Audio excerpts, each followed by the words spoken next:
새벽에 두 가지로 감사하고 싶습니다.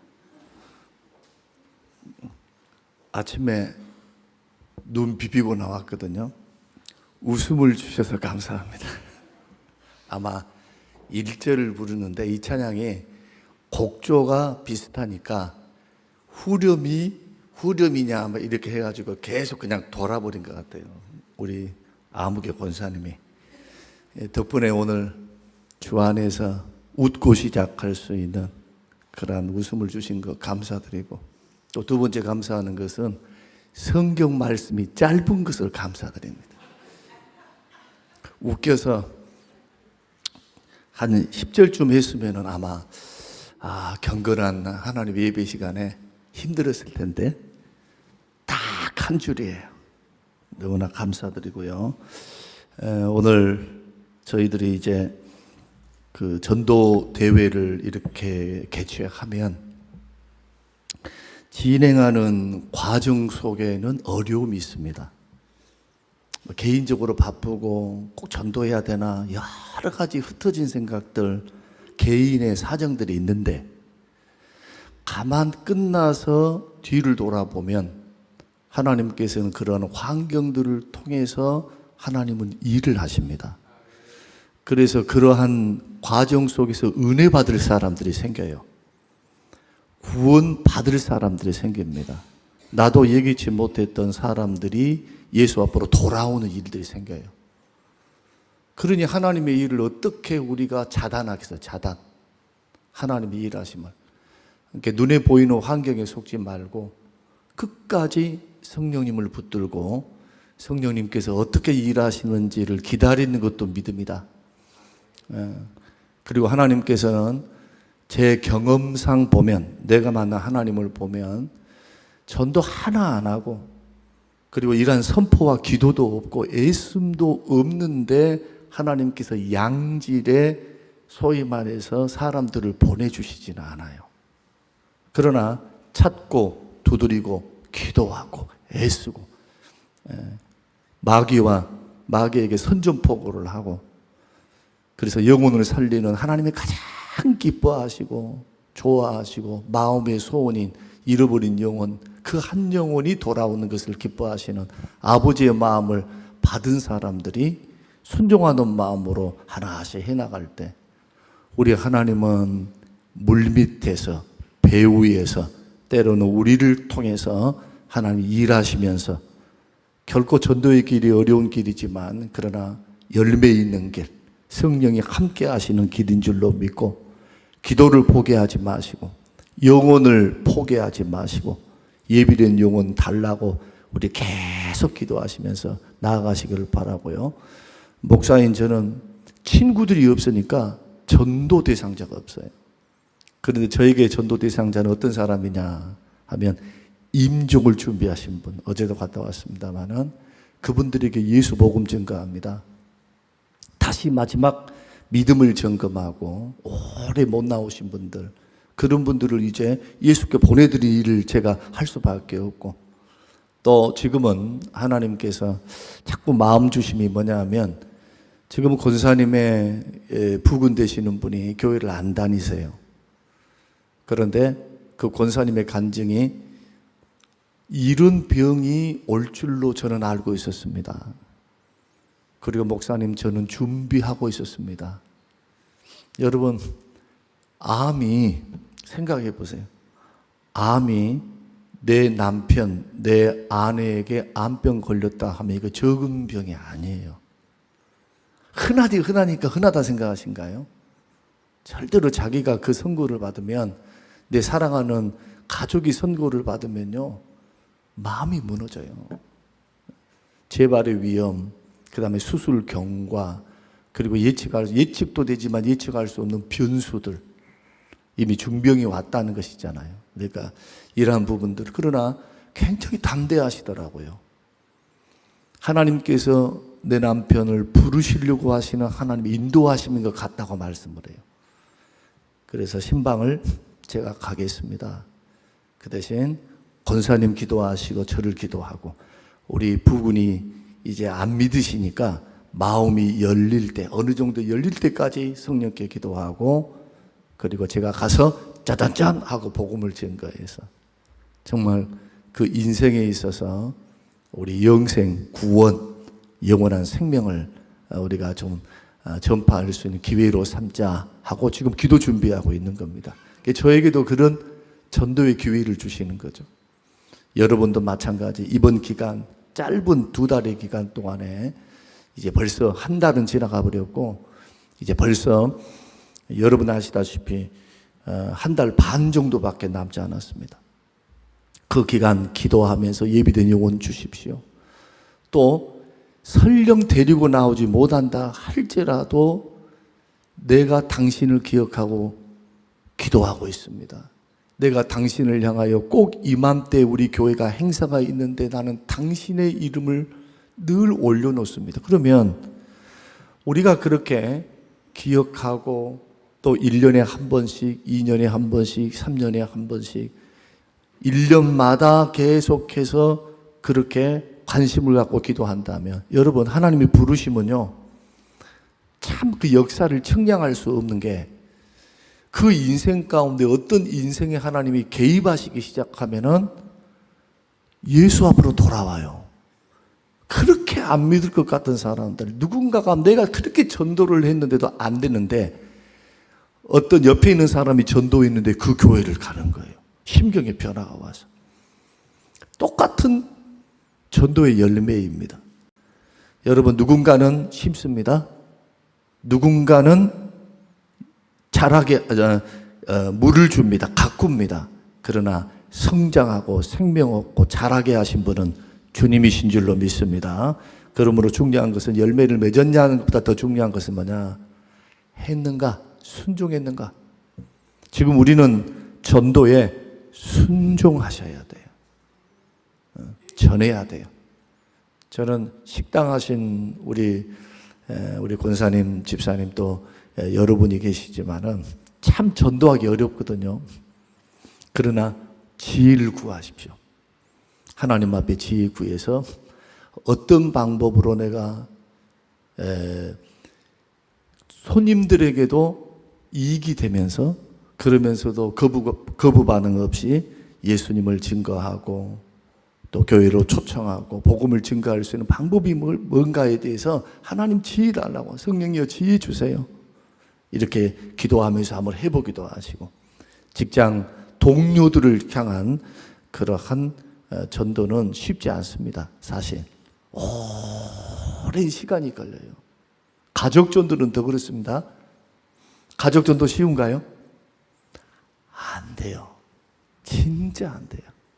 그러나 우리는 이러한 말씀을 믿습니다. 주 예수를 믿으라. 그래야면 너와 내 집이 구원을 얻으리라. 우리 하나님께서 나의 기도, 나의 전도, 나의 눈물 하나님께서 받으셔서 반드시 때가 되면 돌아오게 해주실 줄로 믿습니다. 저는 오늘 이 짧은 한 구절에서 제자란 뭐냐? 제자란 누구인가? 그리고 제자는 어떤 일을 해야 하는가? 이 제자도에 대한 핵심을 오늘 본문에서 보게 됩니다. 우리 주님께서 갈릴리 바닷가에서 평범한 어부들을 향해서 부르셨습니다. 무슨 스펙이 있거나 아니면 고위층에 있거나 뭐 왕을 변화시키거나 아니면은 대제사장을 변화시켜 버렸으면 저는 우리 예수님께서 참 쉽게 사역을 했으리라 생각하거든요. 대제사장에게 능력과 기적을 딱 베풀어 가지고 했으면 좋을 텐데 왜 안 하셨을까요? 생각해 보신 적이 있습니까? 이사야 예언 때문이에요. 이 백성이 들어도 보아도 깨닫고 보지 못하게 가려워져 있는 상태. 그래서 그들이 돌아와서 회개하고 돌아오는 것, 주님이 그것을 기뻐하지 않으셨어요. 본보기로 삼기를 원하셨습니다. 그래서 우리는 성경을 읽다 보면 아니 죄인을 사랑하시는 우리 주님이 왜 이렇게 그 당시 종교인들을 향해서는 그렇게 주님이 독사의 새끼들이라고 말을 하면서 그렇게 악담을 하면서, 소위 말해서 그 저주 아닙니까? 저주.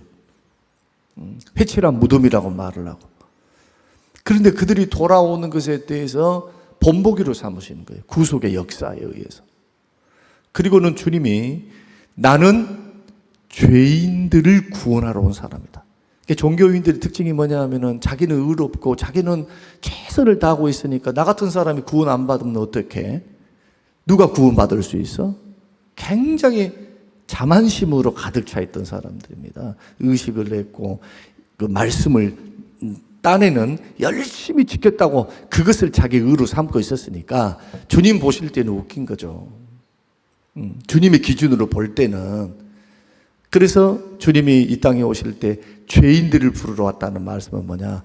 죄인으로 인정하고 자기의 못남, 부족함, 연약함을 주목하고 그를 애통하면서 예수 앞으로 나오는 사람들을 구원하시겠다는 거예요. 그 바리새인들의 기도와 세리의 기도를 주님이 제자들에게 보여주면서 두 사람 중에 누구 기도가 응답이 됐을까? 두 손 들고 가장 앞에 앉아서 하나님 앞에 두 손 들고 하나님 나 저 사람들하고 달라요. 토색 가는 불의 안 했어요. 하는 종교인. 소위 말해서 자기 열심히 도취되어 있는 사람. 자기 의. 열심히 했다는 것이 자기가 공로가 된 사람. 제가 늘 새벽마다 강조했던 게 그겁니다. 예수 믿는 사람은 예수 공로, 십자가 공로, 은혜만 붙들고 나와야 된다. 믿습니까? 예배당에 나올 때 예수 십자가 공로만 붙들어야 돼요. 예수만 붙들어야 돼요. 예수님만.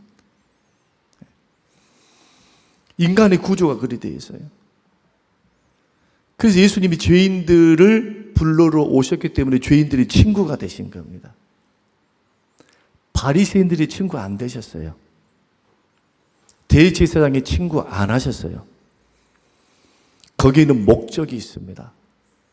여러분 구약과 신약을 넘나들면서 하나님의 은혜를 베푸셨고 구원을 했던 사람들을 가만히 여러분 한 묵상 한번 해보십시오. 어떤 사람인가? 지금 팔복 강해를 지금 하다가 중단하고 지금 제가 이제 마지막 의를 위해서 핍박받는 자가 거기 있다. 또 그 말씀을 함께 또 나눌 텐데 곰곰이 보면 깨어진 심령, 부서진 심령, 그리고 하나님의 존전, 하나님의 불꽃 같은 눈앞에서 딱 보니까 너무너무 큰 죄인인 거예요, 자기가.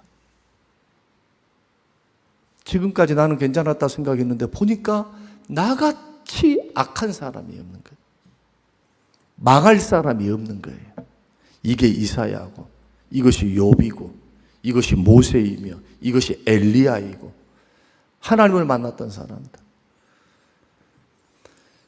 그런 약함 속에 있는 죄인들을 주님이 선호하셨기 때문에 평범한 어부들, 일자 무식자들을 통해서 하나님이 기적을 베푸시는 겁니다. 이 일을 통해서 하나님은 뭘 보이기를 원하시는지 봐라. 나는 사람을 택하기도 하지만 그들을 세우기도 하고 그래서 지혜 있는 자를 부끄럽게 하기도 하고 나는 할 수 있다는 겁니다. 누가? 하나님이. 하나님은 하시겠다는 거예요.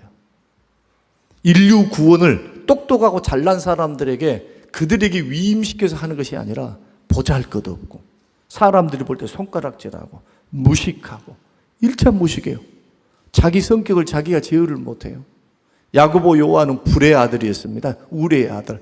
예수님이 지어주신 겁니다. 가만히 12제자를 보고 다니다 보니까 얘들은 뭐만 끄떡만 하면 하늘에서 불을 내려갖고 다 불태워 죽여보자 그러고 혼내주자 그러고 그런 야고보 요한, 베드로와 같이 다혈질인데 막 호언장담을 하는데 수습을 잘 못하고 또 열심당원과 같은 시므온과 같은 열심당원은 이 예수를 믿는 것도 뭐의 일환으로 보느냐? 조국 해방, 민족 해방, 민족주의에 불타있는 열심당원들도 있었고 가룟 유다와 같이 셈법 잘 배웠어도 계산은 잘해. 그런데 예수 그리스도를 선생으로 바라보지 절대로 주라고 고백 안 합니다. 여러분 성경을 한번 읽어보세요. 가룟 유다가 예수님을 주라고 고백한 적이 있는지. 선생이요, 랍비요, 라온이요. 다 제자들이 주라고 고백할 때 아니요. 어떻게 저 사람이 주, 아도나이, 하나님께만 부를 수 있는 호칭을 부를 수 있는 아도나이, 하나님이라고 내가 부를 수 있는가? 선생이지. 이렇게 선생이라 이거예요. 그런 약하고 부족한 사람들을 우리 주님이 전도자로 부르셨다는 겁니다. 그래서 제자로 산다는 거, 오늘날 우리가 제자로 산다는 것은 내가 하나님을 선택했습니다, 내가 주의 일을 해보겠습니다 하면서 내가 구호를 외치고 내 능력을 외치면서 나아가는 자가 아니라, 제자도의 출발은 나로부터 출발하지 않다. 주님의 부르심으로부터 출발한다. 믿으시길 바랍니다. 주님이 부르신 거예요. 주님이. 저와 여러분들을 부르심으로 제자도가 출발된 겁니다. 그러니까 나의 나됨은 결코 나의 판단, 나의 선택, 나의 어떤 능력이 있는 것이 아니고 내가 나댈 수 있는 것은 주님의 부르심이에요. 그래서 은혜인 겁니다. 내가 주님을 선택하는 것이 아니라 주께서 우리를 선택하는 겁니다. 여러분들이 구원을 받을 때 제가 목사로 서는 것도 내가 목사 되고 싶어서요 하는 것이 아니라 주님의 부르심과 선택, 그리고 그 선택에 성령의 감동과 소명을 마음에 주사 사람들로부터 투표를 하게 하고 노예로부터 기름 부음을 받아서 절차가 그렇게 이어져 가잖아요. 누구의 부르심입니까? 사람의 부르심이 아니고 먼저는 하나님이 나 같은 자를 부르신 거예요. 주님의 부르심에. 그래서 이 자리에 서 있는 거지. 사람들이 불러가지고 우리가 막 투표만 해가지고 했다고 그러면은 사람들이 싫으면 안 해야 되겠네요. 그러지 않죠. 사람들은 변질이 돼요.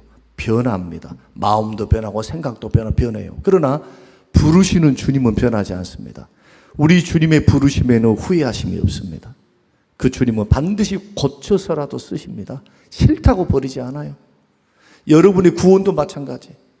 여러분들이 전도자로 사는 거, 제자로 살아가는 거, 제자로 살아가는 삶은 평신도, 소위 말해서 평신도고 목사라고 해야 다를 바가 없어요. 목사는 제자로 살아야 되고 여러분들은 제자로 안 살아야 됩니까? 아닙니다. 우리 모두는 예수의 제자로 부름을 받았어요. 전임사역, 질서가 발생을 하고 전임사역이냐 직장이 소명을 받아, 다 소명입니다. 직장이 소명을 받은 거예요. 저는 전임사역의 소명을 받은 거고 그 구분만 있을 뿐이지 모두가 예수의 제자로 살아가야 합니다.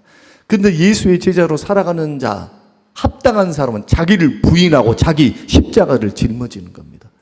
여러분, 자기 십자가는 멀리 생각하면 안 돼요. 여러분이 동심원을 중심으로 해가지고, 자, 여러분 나를 중심으로 하나님 부르신 그 자리에서 동심원을 생각해야 돼요. 동심원, 땅끝을 바라보고, 예루살렘과 온 유대와 사마리아가 땅끝이니까 여기를 쳐다본다 할지라도 땅끝도 쳐다보면서 바운더리와 지경을 넓혀가야 돼요. 은사를 하나님이 하나만 주신다고 생각하시면 안 됩니다. 작은 일에 충성하면 2개 주세요. 더 충성하면 5개 주십니다. 하나님이 맡기시는 겁니다. 어떤 사람에게 자기를 부인하고 자기 십자가를 짊어질 줄 아는 사람. 그러니까 희생, 자기됨이 철저히 깨어지고 철저히 부서지고 무너지지 않고서는 못 가는 길이 제자의 길이다. 만약에 그것이 되어지지 않으면 환경 따라서 사람 따라서 뭐 따라서 다 소명이고 사명이고 뭐고 다 버려버릴 거예요. 절대로 끝까지 믿음으로 승리 못합니다. 누가 불렀는가? 하나님이 부르셨다. 그 주님이 나를 제자로 부르셨다. 그리고 주님의 제자로 부르심에 요구하시면 너를 부인하라. 내가 너에게 준 십자가 짊어지라. 그 십자가는 무거운 것이 아니다. 내가 멍에를 같이 메어준다. 얼마나 감사해요. 주님이 같이 메어주는 십자가. 그리고 그 십자가는 결코 감당할 수 없는 것을 주신 것 아닙니다. 감당할 수 있는 십자가 주시는 거예요. 그래서 은사가 다 달라요. 은사가 다 달라. 그래서 하나님 앞에 이것은 누가 뭔 말을 한다고 되는 게 아니라 주님 앞에 제자로 부름받은 저와 여러분들이 이제 사명이 있는데 주님이 주신 사명이죠. 근데 그 사명 앞에서 내가 어떻게 어떤 모습으로 주의 부르심을 이루어갈 것인가를 고민한 것이 제자예요. 그러니까 성도로 살지 말고 제자로 사시기를 바랍니다. 제자로 살아가야 돼요. 그렇게. 부르신 분이 사람이 아니라 하나님이시니까. 교회를 통해서 나를 부르셨고 저는 노예를 통해서 부르셨으니까. 그런 마음으로 저와 여러분이 믿음의 길을 걸어갈 때 우리 주님이 길게 설명 안 했습니다. 뭐라고 말씀하느냐? 오늘 본문 한번 보십시다. 자, 오늘 본문. 나를 따라오너라. 얼마나 간단해요. 길게 무슨 말씀합니까? 베드로에게, 안드레에게, 요한에게 나를 따라와라. 세리 마태에게 나를 따라와라. 아주 간단합니다. 나를 따라와라고 하는 말씀은 무슨 의미를 갖고 있느냐? 예수님을 주인으로 인정하라는 거예요. 이제부터 너의 주인은 나다. 나 따라와. 내 말 들어. 그리고 주님의 삶과 인격과 사역과 그 뜻에 동참하라는 겁니다. 그러니까 제자도의 부르심은 절대로 내가 될 수가 없어요. 주님의 부르심입니다. 왜 우리가 말씀과 기도 앞에 늘 서 있습니까? 왜 그렇게 해야 합니까? 내 뜻 버리고 주의 뜻대로 살라고 하기 때문에 그래요. 이것을 조금 신약적으로 말하면 내 뜻 버리고 내 안에 계신 성령의 감동과 인도를 따라 살아가기 위해서예요. 이것을 훈련하는 것이 교회입니다. 교회는 훈련소예요. 하나님 앞에 예배드리고 교제도 있고 위로도 있고 성장시키고 가르침도 있지만 훈련하는 곳, 하나님께서 훈련하고 연단하는 곳, 그러면서도 영혼을 보호하시는 곳, 은혜를 베푸시는 곳. 그래서 주의 눈이 어디에 있느냐? 교회에 있는 거예요. 이 세상에 있는 것이 아니라 세상 속에 있는 교회에 있어요. 여러분들에게 있는 겁니다. 우리에게. 사랑하는 성도 여러분, 오늘 이 말씀을 듣고 우리의 부르심은 단순히 주일 예배를 드렸다, 여기에서 여러분 머무러서는 안 됩니다. 가정에서, 일터에서, 삶의 모든 자리에서 주님 따라가야 돼요. 주님의 인격의 모습으로. 또 주님의 사역을 따라서 어떻게 생명을 구원할까? 여러분 생명에 관심이 있어야 돼요. 돈을 벌어도 영혼과 생명보다 더 귀한 것은 없어요. 생명에 관심을 가지고 어떻게 전도할까? 하나님 나에게 전도 기회를 주세요. 하나님 나에게 예비된 영혼 만나게 해주세요. 직장 일을 통해서 어디 멀리 갈 때도 어느 편의점에 가서 뭘 먹을 때도 그 사람에게, 예를 들어서 그 종업원에게 건네릴 수 있는 가장 좋은 게 뭘까? 수고한다고 5,000원짜리 하나 주는 거. 여러 가지가 있겠죠. 그러나 예수 사랑 증거하면서 꼭 예수님을 믿으시라고 누군가가 말해줬던 그 말 한마디. 그러나 그 한마디가 한 사람의 인생을 좌우할 수가 있는 겁니다. 하나님께서 나의 이러한 전도를 통해서 어떤 일을 어떻게 위대하게 이루실지를 어떻게 압니까? 그래서 내가 원하는 만큼 하지 말고 내가 편한 만큼만 주님 따라서는 안 된다. 주님이 부르실 때는 희생이 따라요. 불편하죠. 예수님 따라가는데 어떻게 편안합니까? 불편하지. 내가 계시는 것도 해야 되고 주님이 원하시면, 내가 하고 싶은 것도 주님이 원하시면 안 해야 되고. 이게 제자로의 부르심이다. 우리의 우리됨은 주의 선택과 부르심에 있다. 이것이 첫 번째요. 두 번째로, 제자는 완성된 것 아닙니다. 변화의 과정이 있습니다. 내가 너희를 되게 하리라. 누가 되게 하신답니까? 누가 우리를 제자로 만들어 가신답니까? 나입니까? 아닙니다. 주님이 붙들고 하시겠다는 겁니다. 그러니까 예수님이 우리를 부르셨을 때 즉시 완전한 사람, 완벽하게 제자로 살면 내가 기뻐한다, 그렇게 생각하지 않습니다. 우리 주님은 그렇게 말씀도 안 해요. 실수도 있고 부족도 있고, 아니 허물도 많고, 우리 다 허물이 있어요. 다 부족함이 있어요. 다 결함이 있어요. 그러니 주님의 도움이 필요해요. 나 의지하지 않고, 그래서 더 주님 의지하는 겁니다. 실수 많이 하니까. 이 변화와 성숙의 과정의 길이 제자로 사는 길이에요.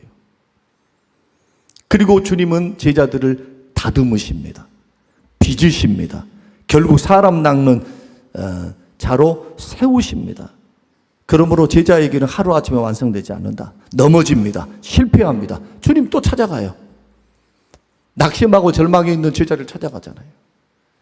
그들을 책망하거나 그들을 막 모욕을 주거나 그러지 아니하시고 우리 주님은 인격적으로 대화하십니다. 그러면서 묻습니다. 네가 나를 사랑하느냐? 네가 나를 사랑하느냐? 주님 사랑하면 다 가능해요. 제가 신앙생활을 하면서 교회 안의 문제는 뭘까? 도대체 관계에서 일어나는 모든 문제에 발생하는 것은 뭘까? 실수, 약함과 실수, 그 다음에 사랑 부족이에요. 사랑만 하면은 다 해결이 돼요. 실수해요. 사람들은 부족해요. 왜? 공사 중에 있으니까. 제가 깨달은 것 중에 하나가 뭐냐 하면, 목회자로 부름을 받았으니까 이제 말씀을 드리는 거예요. 목회자로 부름 받고, 그러면 어려서부터 쭉 신앙생활을 해오고, 교회를 받들고 섬겨가는 과정 속에서 여러 가지 일들이 있었겠죠. 많은 것도 봤겠죠.